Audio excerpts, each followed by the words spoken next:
안녕하세요. 오름시선입니다. 또 출장 산행입니다. 서울에서 여수까지 멀리도 왔네요. 이 할배, 오늘은 어디로 가는 걸까요? 우선 상사호를 가봅니다.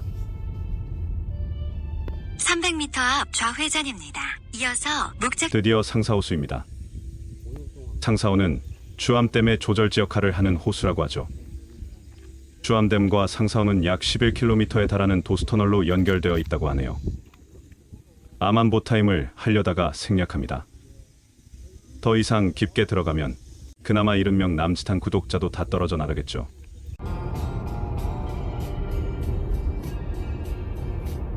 대충 구경하고 오늘의 잠잘 곳을 찾습니다. 검색 들어갑니다. 잠시 후 춘천에서 80km 일몰이 유명한 신호 위반 처박지이며 과속 단속 구간입니다. 와온의 변과 화포항이 나오네요.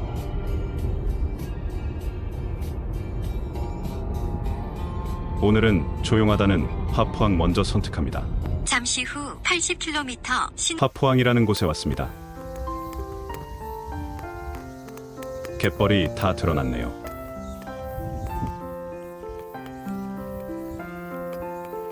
아직 해가 쨍쨍한데 일몰까진 시간 많이 남았습니다.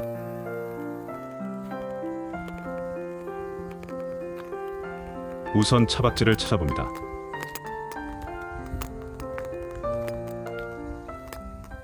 이 다리를 왜 만들었을까?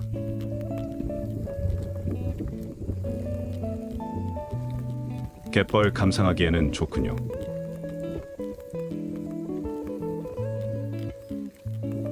그렇다고 해서 꼭 이렇게까지.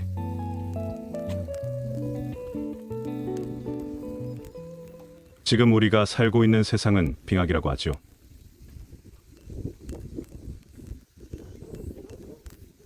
근데 왜 이렇게 더워?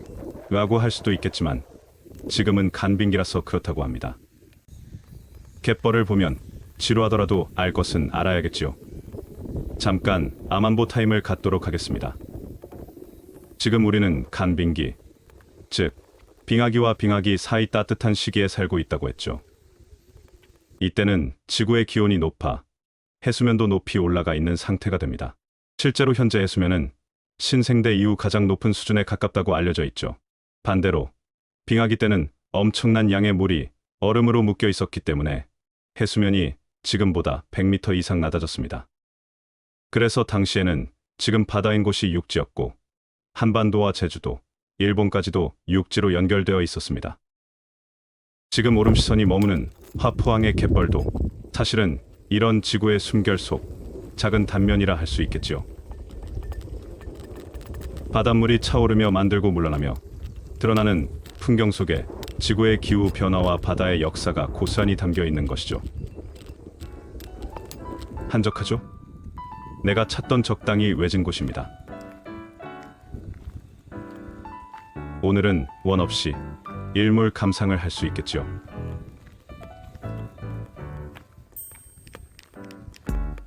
해파란 길에서 지겹도록 일출을 맞이했으니 이제는 지는 태양도 섭섭지 않게 바라봐야겠지요. 마치 장렬히 전사하듯 하루를 불태우며 저무는 일몰 말입니다.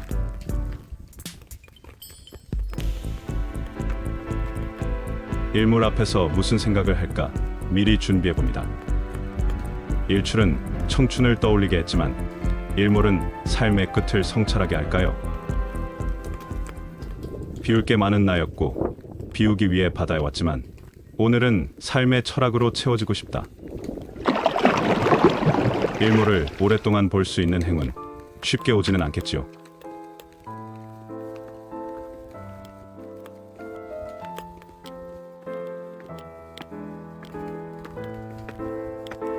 뭐라고 써있네요.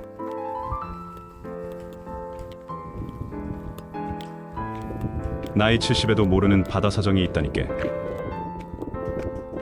70이 넘어도 세상의 이치, 인생살이의 굴곡을 다 알 수 없다는 그런 내용인가요?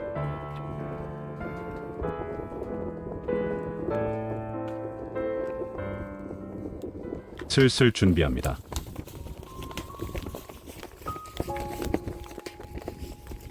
누군가는 생활의 터전이고 나 같은 유랑가는 사색의 갯벌입니다.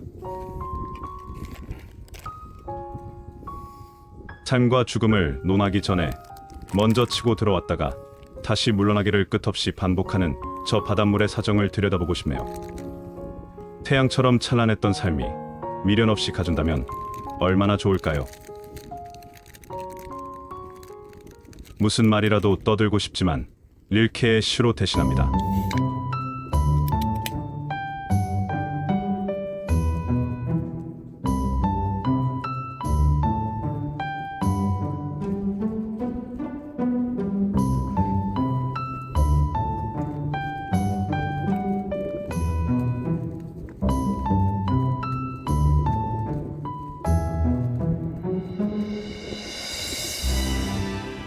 누군가는 절 대신에 의지하며 살아가고 또 누군가는 그조차 감당하지 못해 불교라는 위안 속에 스스로를 맡기곤 하죠. 낮에 환한 빛이 사라지고 순수한 땅거미가 찾아오는 것처럼 삶에 분명했던 순간들이 지나가고 모든 것이 모호해지는 시기가 다가오는 것이죠. 어쩌면 개와 늑대의 시간이랄까요. 황후는 모든 사물을 거대하게 하고 그림자를 없애버리죠. 이처럼 우리 삶의 마지막 단계는 삶의 본질을 더 크게 드러내면서도 불분명하게 만들어버리죠. 그래서 황혼 앞에 서면 점점 모호해지는 자신을 위한 감상에 빠지는 것일까요? 마리아 릴케는 황혼 속에서 다시 한번 젊어진다고 말합니다. 그리고 동시에 시간이란 것은 되돌릴 수 없다는 흐름을 말하는 듯합니다.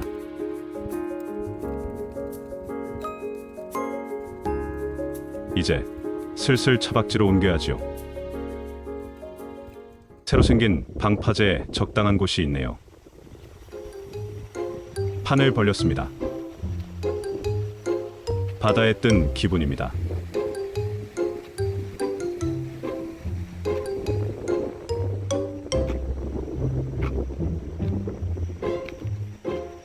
금강산도 식후경입니다.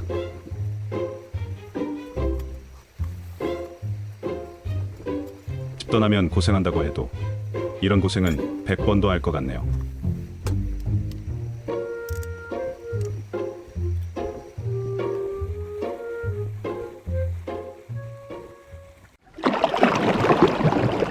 새벽에 출발하여 서남사 주차장에 도착했습니다.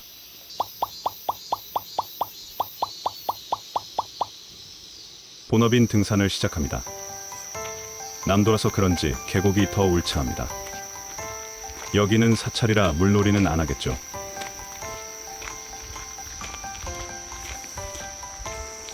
오늘 등산하는 조계산 역시 백대 명산에 들어가지요. 지금 지나고 있는 서남산은 전라남도 순천시 조계산 동쪽 자락에 위치한 천년 고찰입니다. 조계산은 아름다운 자연 경관과 더불어 불교 역사에서 중요한 위치를 차지하는 서남사와 송광사를 품고 있지요. 여러분들도 남도 여행 시 꼭 들려야 할 필수 코스라고 해도 과언이 아닙니다. 스님들의 무덤이라는 부도입니다. 덕망 높은 승려의 살이나 유고를 모신 탑이죠. 원래 부처를 뜻하는 말에서 왔으며 부처님처럼 존경받는 스님을 위해 세워지기 시작했다고 합니다. 서남사 입구인가 봅니다. 한국 불교 태고종의 총림이라고 합니다. 남도 지방 산속에는 삼나무들이 참 많지요. 빨리 자라고 곧게 뻗는 특징 때문에 방풍림으로 많이 사용되었는데 보기가 좋네요. 드디어 본격적인 산길입니다. 뭔가 튀어나올 것만 같은 분위기죠. 지난번 남도 여행 영상에서 조정래 작가의 태백산맥 문학관이 있었죠. 거기서 그는 이곳 서남사에서 태어났다고 했습니다. 그의 아버지는 서남사의 대처승이자 시조시인이었던 조종현 스님이라고 합니다. 태백산맥에서는 아버지의 삶을 모델로 한 인물이 등장하기도 했다는데 가물가물합니다. 드디어 능선에 붙었습니다. 작은 굴목재라는 고개입니다. 푸덥지근한 날씨, 이젠 적응이 되어서 그러려니 합니다. 고개에서 계속 오르막이네요. 안개는 자욱하고 날파리는 얼굴에 달라붙습니다. 대바위라는 곳에 이르렀습니다. 이곳도 홍수설화와 관련된 곳인가 봅니다. 구약 성경에도 등장하는 노아의 방주 이야기는 전 세계에 퍼져 있다고 합니다. 이런 설화의 기원은 길가메시에서 유래됐다고 알려져 있죠. 여기는 도선국사가 등장합니다. 그러니 풍수지리적으로 매우 중요한 바위라고 합니다. 해발 고도가 888m라고 하니 거의 다 오른 듯합니다. 그리고 이 조계산도 지난번 올랐던 백운산과 이어지는 호남정맥이라고 하죠. 거대한 돌무더기, 정상인가 봅니다.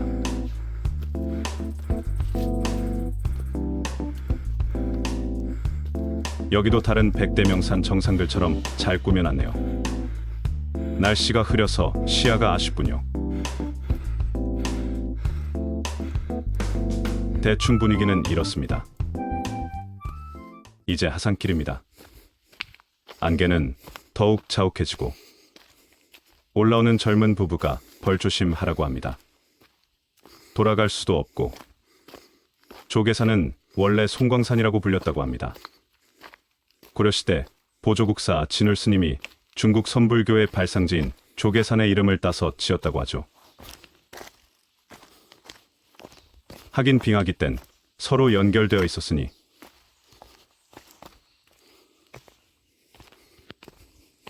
여기 또 거대한 돌무더기가 있군요. 찾아보니 호랑이 기록은 안 보이니 호식충도 아니고 아, 그렇군요. 이렇게 큰 돌무더기는 빨치산 희생자들의 무덤이라고 합니다. 당시 이곳에서 수많은 희생자가 발생했고 시신을 제대로 매장하지 못해 돌로 대충 덮어놓은 흔적이 돌무더기로 남게 되었다고 하네요. 섬뜩하기도 하고 가슴 아프기도 합니다. 돌 하나하나에 서글픈 영혼이 깃든 그런 현장이었네요. 바위가 예사롭지 않네요. 마애불은 미륵신앙과 관련이 있다고 하죠. 미륵불은 미래의 부처로 석가모니 부처가 열반 후 무려 56억 7천만 년 뒤에 이 세상에 나타나 모든 중생을 구원할 것이라고 합니다. 서남사 경내로 들어왔습니다. 맨 먼저 보이는 게 측간이네요. 대웅전은 리모델링 중이고 탑만이 오래된 고차림을 보여줍니다. 요즘 절간에 가면 꼭 들러보는 곳이 있죠. 명부전이라고 불리는 지장전입니다. 여기는 죽음의 세계를 관장하는 지장보살이 있습니다. 서양 신화의 하데스와 비교되기도 하지만 지장보살은 단순히 죽음을 지배하는 존재라기보다는 지옥을 포함한 일체 중생을 구제하는 자비의 보살입니다. 지옥이 텅 빌 때까지 성불하지 않겠다는 보살로 유명하죠.